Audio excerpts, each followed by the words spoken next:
Dini sa ikaduhang Tesalonica 2:1-9. Kaya karon may tungod sa pag-ani sa atong Ginoong Hesus Kristo o sa atong panagtakbo sa pagsugat kaniya.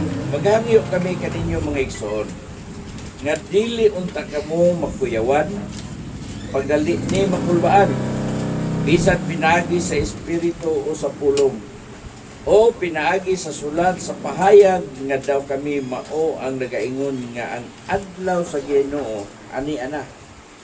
Ayaw kamo pagpalimbong ni bisan kinsa sa bisan unsang paagi. Kay kadtong adlaw dili pa moabot hangtod nga mahitabo una ang pagsupil o ang pagtungha sa tawo sa kalapasan ang tawong pagalaglagon. Laygon ang pulong sa Dios. Ang maong tema nini nagaingon din nga the events before the day of the Lord. Ang mga panghitabo sa dili pa moabot ang adlaw sa Ginoo. Sa matag gutlo doon na yung mga panghitabo. Samtang nga nagdagan ang panahon, padayon ang kinabuhi, doon na yung mga butang na may tabo sa bisan unsang paagi. Sa dili pa moabot ang adlaw sa Ginoo. Ang adlaw sa Ginoo mo kana ang adlaw sa iyang pagtungha. Amen. Sumala sa atong gibasa nga mo'y gihamtagan ni ana sa maong tema nga ang mga panghitabo sa dili pa moabot ang adlaw sa Ginoo. Unsa man kining maong adlaw? Ang adlaw sa kasadya. Niadtong mga tao nga nagapaabot kaniya. Amen. Pero dili kini maayo alang ni atong mga tao nga wala mag-andam sa pagpaabot or sa pagsugat ni atong adlaw, yan ang adlaw. Ngano? Tungod kay kanang maong adlaw nga moabot, nga gitawag sa adlaw sa Ginoo, mo kanay kapilbihan sa mga katawhan. Duha kang panghitabo nga moabot niya na. May tabo. Una, ang kaluwasan sa mga tao nga nagapaabot nga nag-alagad sa Dios o niyadtong kapildihan sa mga tao na wala magatuo o nagapatuyan sa ilang kinabuhi. Gipasidaan na daan nga dili unta kamo makuyawan pagdali ni makulbaan bisan pinaagi sa espiritu o sa pulong. Pinaagi sa sulat sa pahayag nga daw kami mo ang nagaingon nga ang adlaw sa Ginoo niya na. Mo nga nagatambag si Apostol Pablo nga nagaingon ayaw kamo pagpalimbong ni bisan kinsa sa bisan unsang paagi. Kay kadtong adlaw dili pa moabot hangtod nga mahitabo una ang pagsupil. Dili pa mahitabo nga mapadayag ang atong Ginoo kun dili muuna pa ang gitawag og pagsupil. Unsay pagsupil? Ang pagrebelyon or ang pagtungha sa mga tawo sa kalapasan. So gitawag na siya og apostasy. So, doon na'y daghang mga tao nga managpamiya gikan sa pagtuo ngadto sa Dios. So, unsay giingon dito sa Mateo 24:11-13 nga kay musanay ang kadautan o mubugnaw ang gugma sa kadaghanan apan kadtong mulahutay hangtod sa katapusan. Mare maluwas. Di pa sidaan na siya. Kaya nga naman, kining maghulat, magpaabot, ana agyod ang kalaay. O. Bisan maghulat ka, malit lang ang imong gihulat og usa ka oras. Magsige na kag panikag sa imong bagtak, imong tiil. Ngano? Asa ra man ning tawhana nga ako giuwat. Asa ra man dugayan, bisan ka ng 5 minutos, pwede na ng dugaya. Oh. Unya, matod pa sa nasulat dito sa kang Apostol Pedro, hain naman ang gisaan niya ang pagbalik sa Ginoo. Mura na og namuyboy ang mga tao nga nagmulat sa Dios. Hain naman anang panahon na kay sila gipulan na sa ilang pagpaabot. The order of the event is the working of the mystery of lawlessness under divine restraint, which had already begun in the apostles' time. Ang maong mga buhat sa mga tao sa mga ginapasok, dugay ra nagsugod. Panahon pa sa mga apostolis. That's why, doon yung mga alkontra diya sa mga buluhaton. 2 Thessalonica 2:7. Ayang tinaguan sa kalapasan, kapalihok na. O lamang nga ang nagapugong ni karon magapadayon pa sa pagpugong hangtod na makuha na siya. Kay ang tinaguan sa kalapasan gipalihok na. Kanusa? Kani adto pa. Gipalihok na. Doon ay daghang mga event kabot yun bupugong diya sa mga pagbuhat sa pagsunod sa pagkinabuhi sa pagkadyos nun o pagkamatarong. Nga naman, doon ay daghang mga buhat kabot bukan sa mga tao nga naninguha sa kaluwasan sa Diyos. Unang-una, mo ka na ang buhat sa yawa. Oh. Ikadua, wala mo na ang yawa aron ka pasagdan sa imong pagbuhat sa pagkabatarong. Miani ang yawa. Matod pa ni Jesus gitinguha bisan pa ang kadtong mga pinili. Kaya ang tinaguan sa kalapasan gipalihok na mao lamang ang pag nagapugong nini karon magapadayon pa sa pagpugong hangtod nga makuha na siya. Kinsa man ang nakapugong niini nga dili pa mo padayag ang maong tao sa kalapasan. Ang tao sa kalapasan mo kanang magahari sa tibuok kalibutan sulod sa 7 katuig. 7 years Great Tribulation. Doon kaya sila nag-prepare. Kaniadto pa. Ang gitawag o mga anti-Christ, kaniadto pa. Panahon pa ni Nero. Kapanahon pa sa mga emperor. Bisan pa sa panahon ni Hari Herodes. Ipangita yan niya. Nga nagsayod siya. Nga ang Mesiyas na tao, ipangita niya ang tanang mga bata. Investigan niya. Kay buot niya patyon. Ano? Antay siya. Wala sila magpalampuson. Padayon. Gabisan hantod sa atong kapadayonan gapadayon gyapon kana. Sa dili pagyud moabot kay naman ang nakapugong padayon ang mga tao nga nagpaabot o ang mga pinili o ang dili pinili. Doon na may tinawag nga dili pinili. Doon na ang tanang pinili, mga tinawag na siya. Ano? Daghan ang ipanagtawag, apan Diyotera ang pinili. Daghan gitawag. Dili sila kalahutay nga naman, dili sila pinili. Mubulag diya sa ilang pagtuo. Atong masahon. 2 Timoteo 3, versikulo 1, ngadto sa 8 na siya.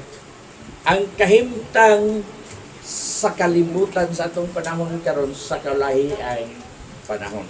Apan samtang kini nga mao niya sa kadayang mga adlaw managpangabot ang mga panahon nga malisod.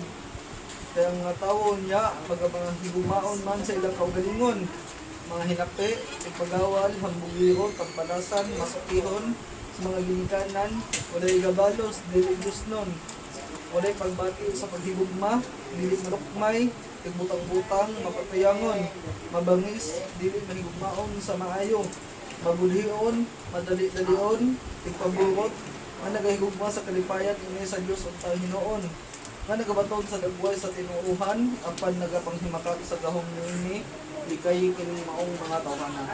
Kung imong ikumpara sa atong presente nga panahon karon, unsa ang taras sa mga tao? Ha? Daghang mga panghitabo. Bisan sa mga religious sector, sa mga inunta sa mga pundok, dunay mga dili maayong mga pangitabo nga nagapangitabo sa atong panahon karon. Ngano i-predict na kanini Apostol Pablo daan nga sa kaulahiang panahon moabot ang malisod. Malisod nga naman. Dili tungod sa panahon nga niabot sa atua, kundi tungod sa kinaiya sa mga tao. Unsa man yung mga kinaiya sa tao, o kining mga tawanan nga gisgutan din wala ni sila gi-address sa mga tao nga wala mag-ila sa Dios. Gi-address kining mga kinaiya o mga binuhatan sa mga tao nga nagapaila nga sila mga anak sa Dios. Ngano kay gingon nga nagabaton sa dagway sa tinuhan apan nagapangimakak sa gahom nini. Nagabaton sa dagway sa tinuhan. Unsa may dagway sa tinuhan? Religious ni sila sa mga tawhada. Nagbaton sila sa dagway kung unsa ang ilang kinabuhi nga diin sila nadayag nga sila dunay pagtuo sa Dios. Nagbaton sa dagway sa tinuhan. Pero unsa ang ilang mga binuhatan? Unsa ang ilang karas? Unsa ang ilang kinabuhi? Ang tao magmahigugmaon man sa ilang kaugalingon. Ilang kaugalingon, mo ilang boast pagayo. Mga hinapi. Bisan unsang pagya, kinahanglan mukita. Tigpagawal, ilang tanon. Unya dili magpalupig. Nga naman, hambugiro. Tampalasan, walay batasan. Masukihon sa mga ginikanan. Pero dili ni tanan nga may tabo sa usa ka tawo. Pero kini tanang nasulat ani, duna gyud may tabo sa usa ka tawo. Pila pa kabuok ang nasulat ni nga naa sa usa ka tawo. Nga nag-ila sa nagdala sa dagway sa tinuhan. Walay igabalos. Kining pulong walay igabalos. Dili lang ni siya sa mga tao nga ordinaryo. Apil ng mga ministro nini. Oh.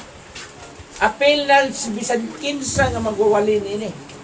Kaya ano, sukad pa sa sinugdan, nahitabo na kining gitawag og walay igabalos. O sa ibot pasabot.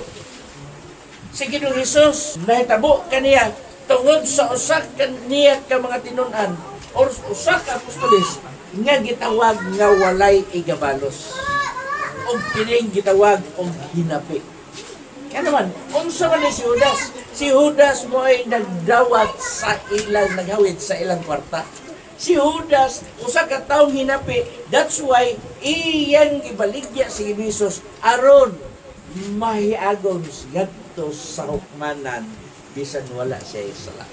Itinguha man sa mga tao ang kinabuhi ni Jesus tungod kay supak man sa ilang katudloanan o sa ilang pagtuo ang pagtudlo ni Jesus sa kamatuoran. Wala igabalos. Gihatagan siya, gitudloan siya, gisangkapan siya. Pero sa iyang gibuhat, wala siya igabalos. Tampalasan. Walay pagbati sa pagigugma. Dili malukmay bisan unsaon sa pag-am-am, pagmaymay, bisan unsaon sa pagpasabot, dili gyud malukmay. Diturok ang garbo sa kinabuhi. Tigbutang-butang. Kadang tigbutang-butang, kapila na gyud ko ana. Oh. Butang-butangan ka. Okay ra na, ano man. Kaya nagkinabuhi diya sa pagkamatarong pagalutuson. O pagabutang-butangan. Mapatuyangon. Dili gustong badlongon. Gusto niya pasagdan lang siya kung unsay ang buhaton. Mabangis, dili may gugmaon sa maayo. Mabudhion, raidon. Sadiyang sige ni Jesus, sadiyang sa katapusan lang padihapon, sa pagdayon nilang kaon, naibalo na siya. Nga, sa siya yung tao. Libudi. Na ano nang daan sukad pa sa una. O gipasidaan pagbalik ni Apostol Pablo. Nga sa kaulahiang panahon, sa katapusan panahon, muabot ang panahon nga malisod. Tungod sa mga kinaiya nga mahitabo sa katapusan ng mga tao. Wala nila na siya atagi o bili alang silang kaugalingon. Ngano man, ngano mabuhat man sa mga tao tungod kay nagmaygugmaon man sila sa ilang kaugalingon. O wala sila'y igabalos. Mo nang gitawag nga moabot una ang pagsupil.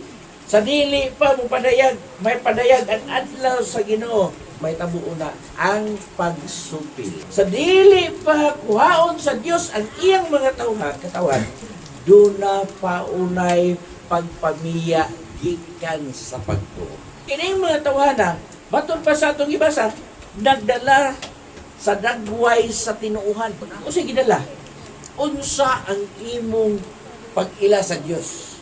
Duna kay pagtuo sa Dios. Nag-alagad ka sa Dios. Pero wala mo dulot sa imong kasing-kasing. Apil din sila sa gitawag, pero wala silabot sa pagpili. Gitawag din sila professing Christian. Kining mga tawana, duna ni sila silot nga madawat. Lucas 18:8. Sige. Sultihan ko kamo na sa madali iyang hatagan sila justisya. Ngani nagabot sa anak sa tawo, makakaplag bakaha siyang pagtuo dinhi sa yuta. Dili sila magkakaplag. Sultihan ko kamo nga sa madali iyang hatagan sila justisya. Sa justisya. Fair nga paghukom. So mala sa ilang gibuhat. Gitawag din siya the apostasy of the professing church. The removal of what? Of that which restrains the mystery of lawlessness. Removal. The restrainer is a person. He, and since a mystery always implies a supernatural element. Kining gitawag og restrainer, kining nakapugong sa size hantod sa city, sa 2 Tesalonica 2. Dunay uban nga magwawali, nga nagpatuo, nga kining nagapugong gihubad kini sa English kuno nga siya nga mao ang iglesia. Wala man ay mahitabo. Kayo imong basahon sa English ni siya, he. So dili gyud siya babae. Kung nagrepresent man kini sa iglesia. Oh. Lalaki, masculine. Sige, basahan. Apan may nagpugong niini aron dili kini mahitabo karon ug nasayod kamo niini. Busa sa panahon ng itagal, manhi ang tawong hiwanon. Ang tinaguang gahom sa tawong hiwanon naglihok na ug madayag lamang kining gahuma kung kini dili na pugngan sa nagpugong niini. Oh. Kanang nagpugong restrainer. Kung imo na siyang basahon sa English, doon na siya gender unsa ang kinsa siya. Ha? So atong basahon. And now ye know that withhold it that he might be revealed in his time, for the mystery of iniquity that already worked, only he who now litteth will lit until he be taken out of the way. He. Ang uban, nasubo ko na minaw ba, nga sa ako siya giila nga maayo siya nga nagtudlo, pero sa diha nga iyang gihubad nga ang nagpugong nga usak kasye iyang gilubag ang maong nasulat. Kay iyang gi-imply nga ang church is the bride of Christ. So, addressed by a woman. Nga ang maong church, nga mao ang nakapugong, gihimo niyang babae. Kay lagi sa katudloanan, kay ang church mao man ang pangasawuonon ni Kristo. So na ang paglimbong Kaya nasulat, dili she, he. So mahimo ba nga pagkasawon sa usa ka lalaki ang usa ka lalaki? Same-sex marriage. Mao na term sa atong panahon karon. Nagtudlo ba ang pagkamatarong nga magminyo ka sa ikaw lalaki sasama nimo og kinaya sa lawas? Dili. Unsay giingon sa Roma 1:25 o 26 hangtod sa unahan. Basa. 24 una, sugod hangtod sa 31. Basa hangtod sa 32 pa. Tungod niini gitugyan sila sa Dios ngadto sa kahugawan diya sa mga pangibog sa ilang mga sigkasing. Aron magpakaulaw sila sa ilang mga lawas sa ilang masigka o galingon. Ha? Kay ang tinuod may tungod sa Dios ilang giilisan og bakat. Kay ang tinuod may tungod sa Dios ilang giilisan og bakat. Ngano nimo mang bakat? Ang hing nga nasulat gihimon lang siya. Di ba bakat? Di ba na limbong? Walay limbong at nagsulti sa tinod. Ang limbong nagapamakak, yun na siya. Oh. Og mao na hinuoy ilang gisimba o gilagaran ang binuhat og wala nila simbaha ang og alagara ang magbubuhat kamao ang dalaygon hangtod sa kagturan. Amen. Tungod niining maong hinungdan, gitugyan sila sa Dios ngadto sa mga pangibog nga makaulaw ang ilang mga kababayan na nag-usab sa ilang kagamitan nga tiunay sa ilang pagkababay ngadto sa kagamitan nga supak sa kinaya. Masabot na siya, unsa na siya? O mausap nga paagi ang mga lalaki na nagbiya sa ilang tiunay kalabutan ngadto sa babae o nangaot-ot diya sa ilang pagibog alang sa usa mga lalaki sa masig ka lalaki. So pareha silang laki. Karon kay anay sulat dito sa atong gibasa sa Tesalonica nga ang higi mo mang siya. Kay ang iglesia nga naadri sa he mahimo man nga gihimo man nila nga ang iglesia mo ang pangasawon ni Kristo. Yung sa man nga himan, mahimo na siyang same-sex marriage. Sunod yung limbong. Nga dili mahimo nga imong pangasawon ang lalaki sa masang isig ka lalaki. Kaya tinuod nga pangasawon, address na siya sa babae, ang pangasawa. Di ba? Kami yung ganit mga asawa ka, lalaki ka. Muadto kas babae nga mga asawa. Sa atong pinulungan na siya. Pero kung mag-asawa ka, ang imong pag-asawon lalaki, ikaw lalaki, mag-asawa ka, dili ka normal na lalaki. Nga naman nga muhimo man kaglimbong sa imong pagtulunan nga ang lalaki gamon imong babae aron lang matuman nga ang iglesia nga gi-address nga ginganlan og he aron mahimong maasawa ni Kristo. Dili na mao. That is misleading. Under na siya sa gitawag og apostasy. Mahimo ka nga mahulog gikan sa imong pagtuo. O magapanunga ka na sa kaulahiang panahon. Tungod kay the removal of that which restrains the mystery of lawlessness. Ang lawlessness mo ka na ang kadtong mga tao nga misupil sa Dios. Nga ang buhat katong gibasa nato sa city 2 Tesalonica 2:7 kay ang tinaguan sa kalapasan gipalihok na. Tinaguan mystery of lawlessness. Mo lamang nga ang nagapugong nini karon magapadayon pa sa pagpugong hangtod nga makuha na siya. Anos aman makuha ang nagpugong in the day of the Lord. Sa adlaw sa Ginoo. Kung imong basahon din sa uno, karon may tungod sa pag-ani sa atong Ginoo, Hesukristo, o sa atong panagtagpo sa pagsugat kaniya, kanus aman na siya sa panahon sa kutab. Dili panahon sa rapture. Kay bisan unsaon nimo pagukay ang Biblia, wala gyud pulong rapture nga imong mabasa. Mo nagihimo nga gipakatap nga pagtulunan sa katapusang mga adlaw. Word caught up, gitranslate na siya sa Latin word nga gitawag og raptoro. Nga gihubad na po na siya pagbalik sa English word nga gihimog rapture. Tanawaran ako sa kalimbong, from English translate into Latin, and then Latin translate to English na po. Unya dili na mao sa nahuna.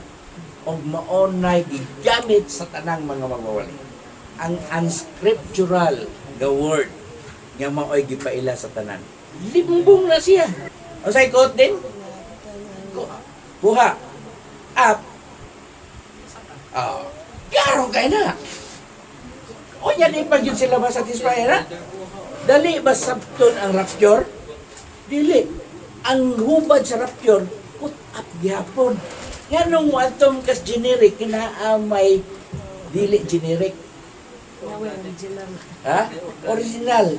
O sa gitawag anang dili organic, original ka ng genuine. Limbong. Kay ang panahon moabot nga malisod. Dahil sa yun, gamong lisod. O ya, ang lisod, ipakasayo. Taliman ka, ang gisulat ni San Lucas niya sa buhat, sakunta ang langit, pinagi sa daghang kasakitan.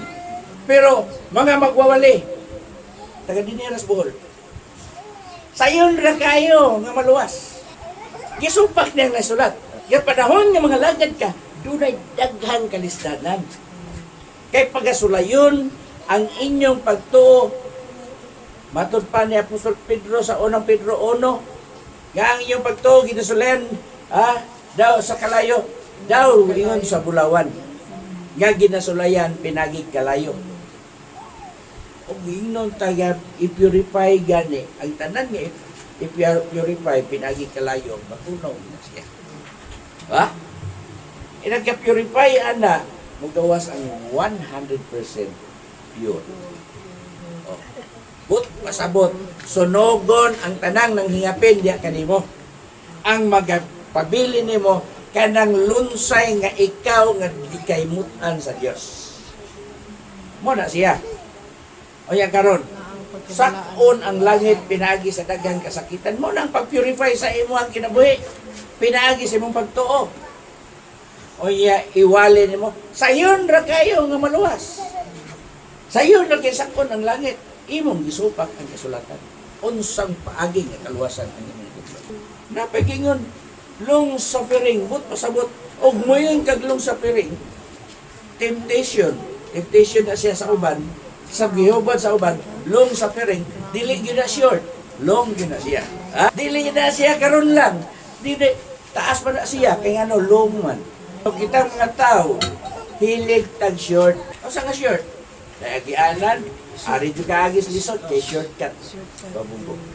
Raygo na atong buhi nga Dios mga igsoon. Salamat sa Ginoo. Naot ko nga ang pulong sa Dios magapabilin sa atong kasing-kasing ug kinabuhi nga siya maga-purify sa atong kinabuhi sa tanang panahon. Nga din kita pabilin ta diha kaniya. Kaya matod pa niya, pabilin ka mo kanako ug ako pabilin ka ninyo. Amen. That is a vice versa nga promise sa Dios sa matag-usa. Kung mapabilin ka sa Dios, ang Dios pabilin ka kanimo. Pero kung mubiyak ka sa Dios, ang Dios di yun mo pabilin nimo. Ikaw Diyo dibiyak kaniya.